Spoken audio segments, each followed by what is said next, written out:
और कोटक महिंद्रा बैंक को लेकर बड़ी खबर आ रही है। आरबीआई से अशोक वासवानी को एमडी सीईओ बनाने की मंजूरी मिल गई है।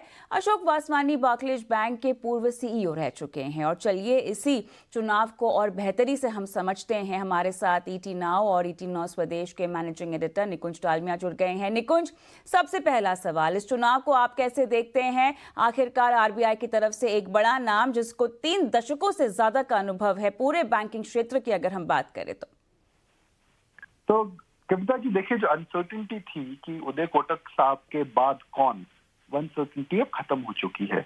मगर क्या वासवानी साहब का नाम एक प्रकार से बड़ा सरप्राइज है? बहुत बहुत बड़ा सरप्राइज है, बिकॉज हम सबको लग रहा था कि उदय कोटक साहब और कोटक कि उनके बाद जो कोटक की जो जिम्मेदारी संभालेंगे, सीईओ की जो जिम्मेदारी संभालेंगे, वो इंटरनल कैंडिडेट रहेगा।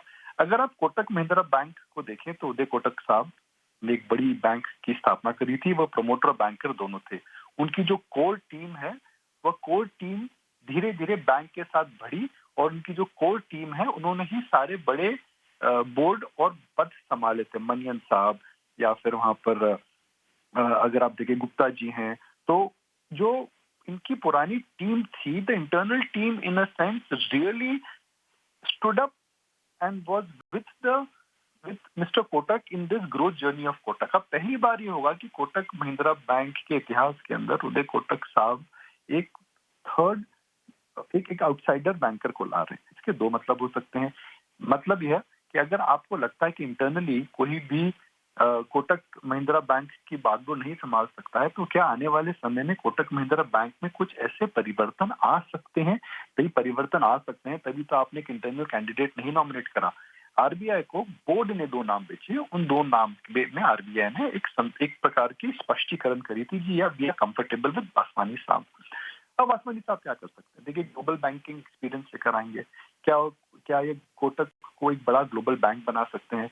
क्या ये कोटक की जो फ्रेंचाइज है, अभी कोटक की जो फ्रेंचाइज है, वह एक प्रकार की रिटेल डोमिनेटेड है और बहुत बड़ी ब्रांच नेटवर्क्स नहीं है और टेक्नोलॉजी डोमिनेटेड है। तो क्या वासवानी साहब इसमें ग्लोबल कुछ ऐड कर सकते हैं? कोटक की अगर आप बात करें कविता, तो कोटक एक ऐसा बैंक है जिसके अंदर सब्सिडरीज जो है लिस्टेड नहीं है।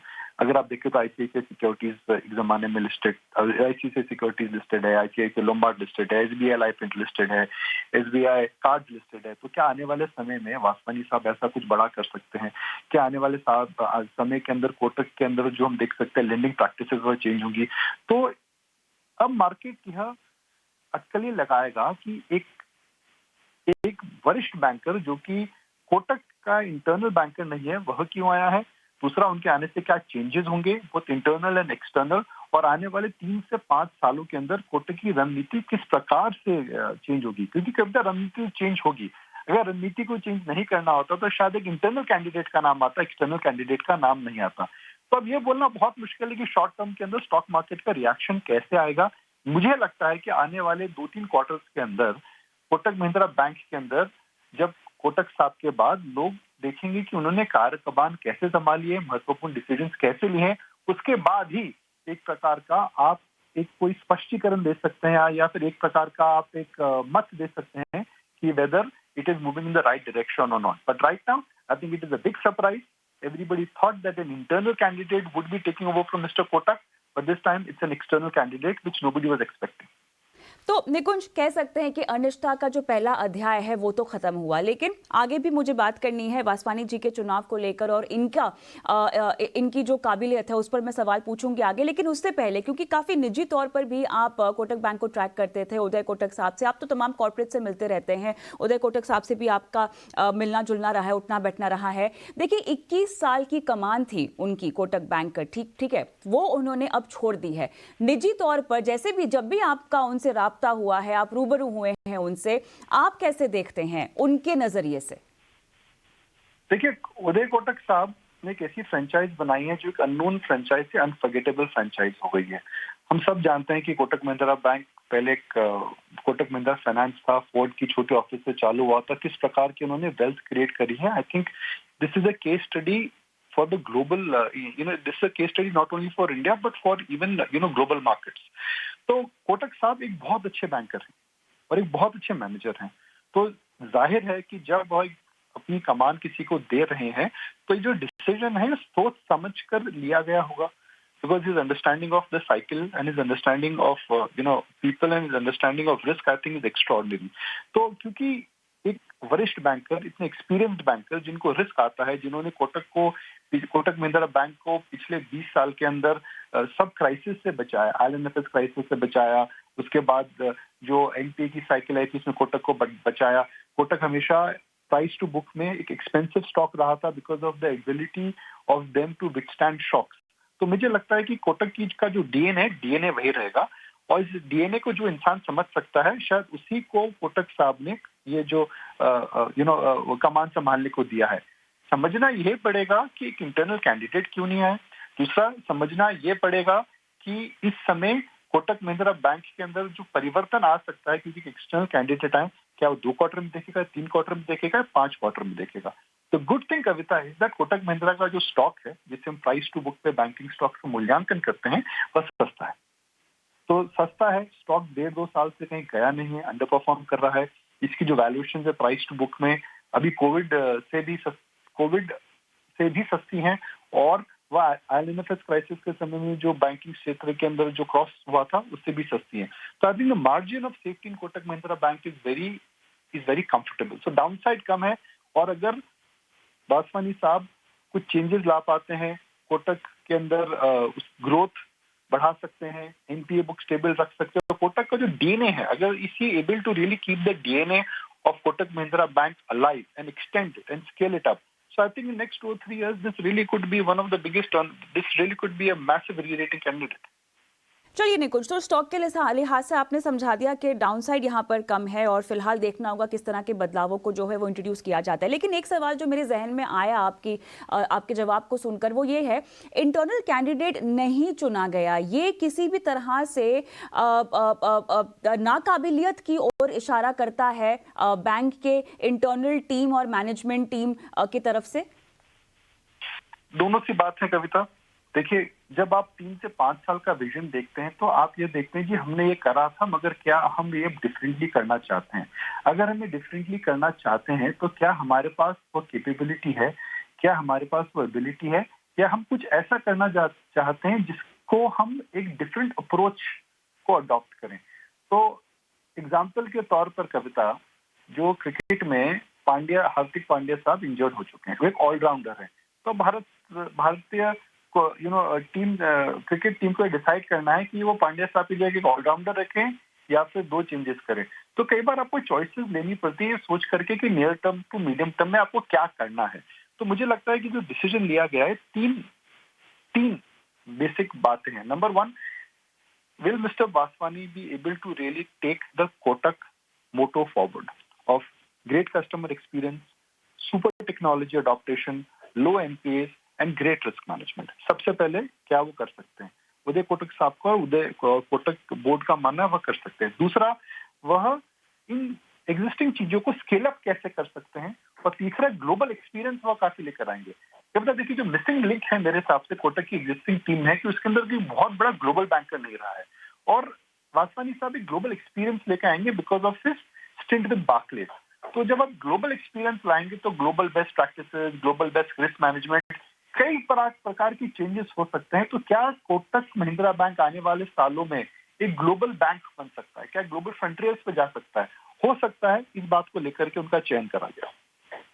निकुंज, आपने काफ़ी बार स्ट्रेस किया है कि जो कोटक बैंक का मोटो रहा है, जो इनका डीएनए रहा है, उसी को अगर कंटिन्यू करें और उसके चलते बदलाव लाएं तो ये बेहतर होगा। लेकिन जब भी कोई नई कमान संभालता है, ज़रूरी नहीं है कि वो डीएनए को बदले, लेकिन अगर यहाँ पर बदलने की बात भी की जाए और उसको बेहतरी की ओर ले जाने की बात की जाए, आपने खुद समझाया कि अगर ये ग्लोबल बैंक बने तो बहुत अच्छा होगा।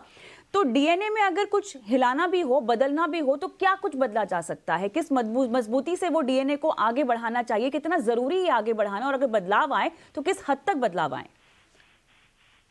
तो देखिए, बैंकिंग का सबसे बड़ा जो रूल होता है वो होता है risk management. It is very easy to give loan, but it is very difficult to get the loan back.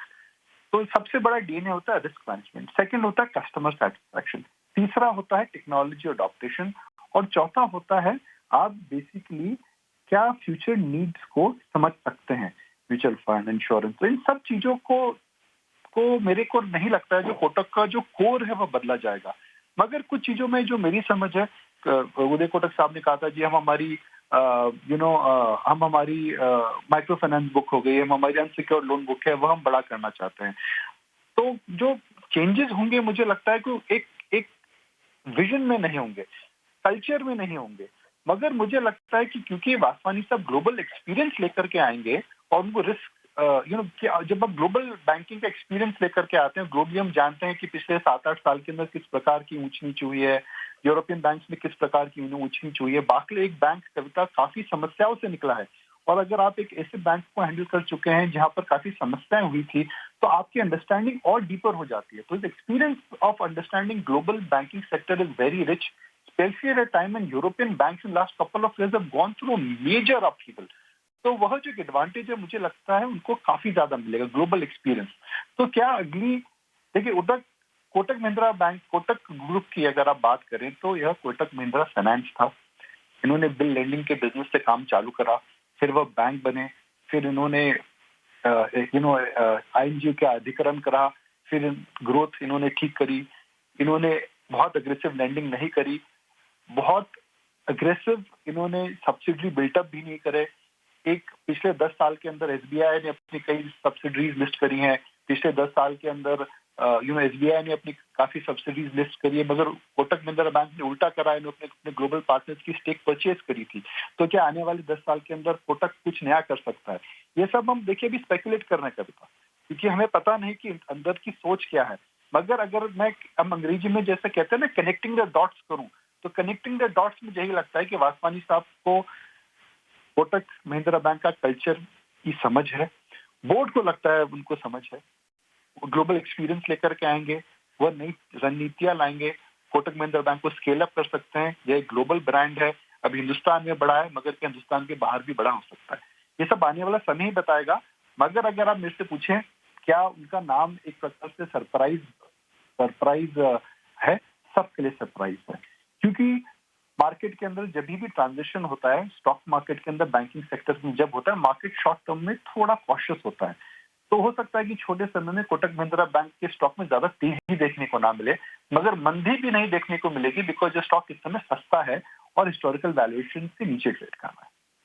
अहम बात कही कि मंदी भी देखने को नहीं मिलेगी अगर तेजी भी नहीं होगी, और हमें तो इंतजार रहेगा आपके पहले इंटरैक्शन का अशोक वासवानी जी से, जो कि हम बिल्कुल इंतजार में बैठे हैं, जल्द ही आप करेंगे। निजी क्षेत्र के बैंकों के लिए कोई खास तरह का संदेश या मैसेज, या आपको लगता है कि इससे ऐसा कुछ इम्पैक्ट नहीं पूरे निजी बैंकिंग क्षेत्र पर आता हुआ? नहीं, कुछ इम्पैक्ट नहीं आएगा कविता, बिकॉज अगर आप देखें तो this is a change of this is just a name which has come that who will succeed Mr. Kotak and Kotak Mahindra Bank. I don't think it will have an impact per se on the entire banking sector per se.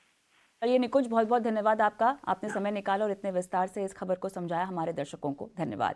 तो चलिए इस वक्त की बड़ी खबर, Kotak bank को अब नया नाम मिलता हुआ MD और CEO की तरफ से, जो कि RBI की मंजूरी के बाद मिला है अशोक वासवानी का, और इनका ग्लोबल बैंकिंग को लेकर बहुत अच्छा खासा अनुभव है, जो कि उम्मीद कर रहे हैं कि कोटक बैंक के तमाम ऑपरेशंस में अब अमल में लाया जाएगा। तो इस वक्त की ये बहुत बड़ी खबर, लेकिन हमें रुकना होगा एक छोटे से ब्रेक के लिए, और ब्रेक के उस पार आपको हम खबरें और भी आपकी ज़िंदगी से जुड़ी हुई देंगे। लेकिन उससे पहले एक अहम घोषणा जो आपको बिल्कुल गांठ बांध लेनी है, वो ये है कि 28 अक्टूबर को आपको अपने टीवी को नहीं छोड़ना है। इसीलिए बोल रही हूँ क्योंकि 18 स्वदेश लेकर आ रहा है म्यूचुअल फंड महाकुंभ, जहां पर हम आपके आर्थिक सपनों की प्लानिंग करेंगे। ये एकलौता ऐसा मंच है जहां पर हम मौका दे रहे हैं आपको, आप मिल सकते हैं देश के दिग्गज फंड हाउसेस के एक्सपर्ट से, जो ये फंड हाउसेस चलाते हैं, जो आपके पैसे बाजार में लगाते हैं और आपके आर्थिक सपनों को पूरा करते हैं। तमाम फंड मैनेजर से मुलाकात होगी, फाइनेंशियल प्लानर से मुलाकात होगी, जो निवेश से जुड़े आपकी तमाम समस्याओं का समाधान आपको देंगे,